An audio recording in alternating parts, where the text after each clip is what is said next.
This is lesson number 7 of chapter set theory, and in this lesson we will go through some important results on operations on sets.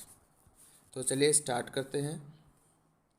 Important results on operations on sets. ठीक है, तो पहला result है आपका a minus B is equals to a intersection b complement. ठीक है, ये दिखाई दे रहा है यहाँ पर. तो इसको हमें प्रूव करना है. तो प्रूव करने के लिए हमारी अप्रोच क्या रहेगी. चलिए मान लिया कि x क्या है, कोई एलिमेंट का काम कर रहा है. x belongs to a minus B. a minus B खुद एक सेट होगा, तो x क्या है, उसका एलिमेंट है. ठीक है, x belongs to a minus B. तो इसका क्या मतलब है, x belongs to a and x not belongs to b. इसका तो यही मतलब होगा, है ना. All the elements which belongs to set a and not belongs to set b. Got it. तो इसको हम ऐसे लिख सकते हैं, x belongs to a intersection b complement लिख सकते हैं ना. फिर अब इधर देखो, x belongs to a minus B, और यहाँ पर हम बोल रहे हैं x belongs to a intersection b complement. ठीक है, नॉट बिलोंग्स टू में हमने यहाँ पे क्या करा, b कॉम्प्लीमेंट. भाई कोई एलिमेंट अगर वो b को बिलोंग नहीं करता तो उसके कॉम्प्लीमेंट को बिलोंग करेगा 100%, है ना. तो इसलिए लिखा है यहाँ पर a intersection b complement. And now from here and here, यहाँ से हम ये कह सकते हैं क्या, a minus B is a subset of a intersection b complement, है ना. बिल्कुल कह सकते हैं. चलो इसको हमने बोल दिया इक्वेशन फर्स्ट. अब राइट हैंड साइड उठाओ. फिर हम राइट हैंड साइड की तरफ से काम करना शुरू करेंगे. फिर हमने बोला x belongs to a intersection b complement. अब इसका क्या मतलब है, इंटरसेक्शन लगाए बीच में, इसका मतलब ये है कि x a को भी बिलोंग करता है और b कॉम्प्लीमेंट को भी बिलोंग करता है. तो ऐसे लिखा जाएगा, x belongs to a and x belongs to b complement. Got it.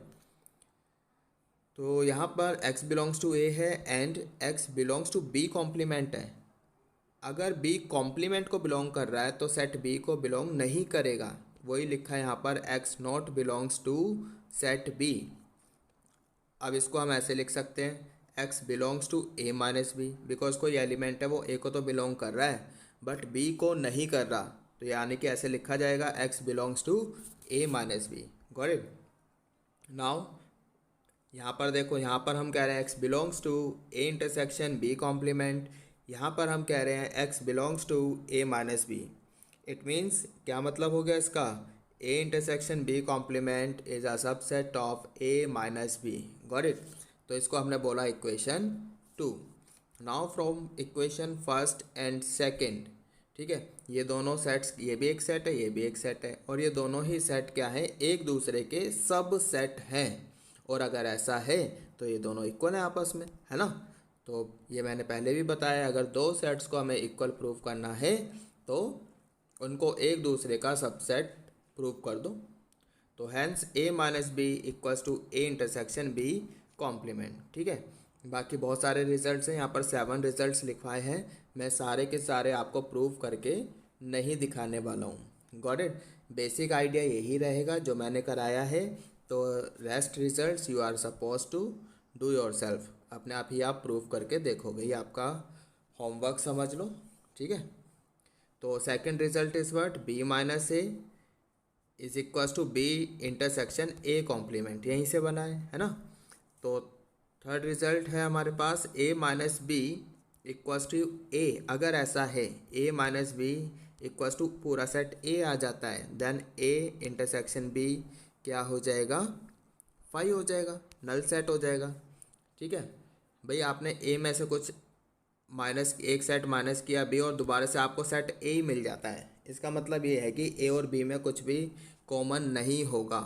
ठीक है, आप वेन डायग्राम भी बना के देख लो, वहाँ से भी आप प्रूव कर सकते हो. ठीक है, fourth result a minus B union b. a minus B union b कितना हो जाएगा, a union b. Got it. Prove आप खुद करोगे, बता दिया है कैसे करना है. तो रिजल्ट्स को ध्यान रखो, a minus B intersection b, this will be equals to null set 5. ठीक है, then A is a subset of B, अगर ए बी का सबसेट है then B complement will be subset of A complement. ठीक है, important result है, इसको याद रखना है।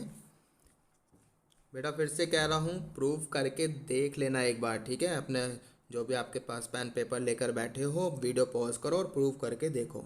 ए minus B union B minus A, इसको हम ऐसे लिख सकते हैं, A union B minus A intersection B. ये तो आप वेन डायग्राम भी बनाकर देख सकते हो, है ना। ये क्या शो कर रहा है यहाँ पर, A minus B union B minus A, ये तो सिमेट्रिक डिफरेंस है ना। वेन डायग्राम जब कराया था जिस वाले लेसन में, वहाँ पर बताया था, ये तो सिमेट्रिक डिफरेंस को शो कर रहा है। और सिमेट्रिक डिफरेंस तो सिर्फ क्या होता है, यूनियन में से, ए यूनियन बी में से आप बीच वाला इंटरसेक्शन वाला पार्ट हटा दो, ये मिल जाएगा आपको। तो वेन डायग्राम से बहुत इजी हम यहाँ पर देख सकते हैं। So our results can be explained using Venn diagram, तो you are suppose to do it yourself. Venn diagram बना बना के बहुत ईजीली हो जाएगा और इस तरह से भी आप काम कर सकते हो। Got it. सो एक एग्जाम्पल देख लेते हैं। Using properties prove that A minus B minus C equals to A minus B union A intersection C. ठीक है, तो हमने लेफ्ट हैंड साइड उठाई, A minus B minus C, तो by result B minus C को हमने कैसे लिखा, B intersection B complement. Got it. Now अब फिर से यहाँ पर फिर से यही वाला सेम रिजल्ट इनमें लग जाएगा, A intersection B intersection complement का होल कॉम्प्लीमेंट, है ना।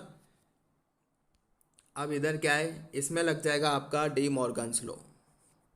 तो सी कॉम्प्लीमेंट, अब क्या होगा यहाँ, बी कॉम्प्लीमेंट इंटरसेक्शन का यूनियन हो जाएगा, कॉम्प्लीमेंट ऑफ कॉम्प्लीमेंट आ जाएगा सी का, वो सी हो जाएगा। ऐसे ही तो होगा सी। अब इधर आ जाओ, इसमें अब डिस्ट्रीब्यूटिव प्रॉपर्टी लग जाएगी। ठीक है, तो A intersection B complement union इधर आ जाएगा, देन ए इंटरसेक्शन सी, इतना हो जाएगा। अब by property A intersection B complement को हम ऐसे लिख सकते हैं, ए माइनस बी, है ना, प्रॉपर्टी है यही वाली, यूनियन ए इंटरसेक्शन सी। तो बस यही प्रूव करना था। ठीक है, इंपॉर्टेंट क्वेश्चन है, इस टाइप के क्वेश्चन स्कूल में भी आ जाते हैं, आपके जो भी आपके इंटरनल एग्ज़ाम्स होते हैं उनमें पूछे जा सकते हैं। I hope it is clear. तो इस लेसन में हम इतना ही करेंगे, बाकी देखते हैं अपने नेक्स्ट लेसन में।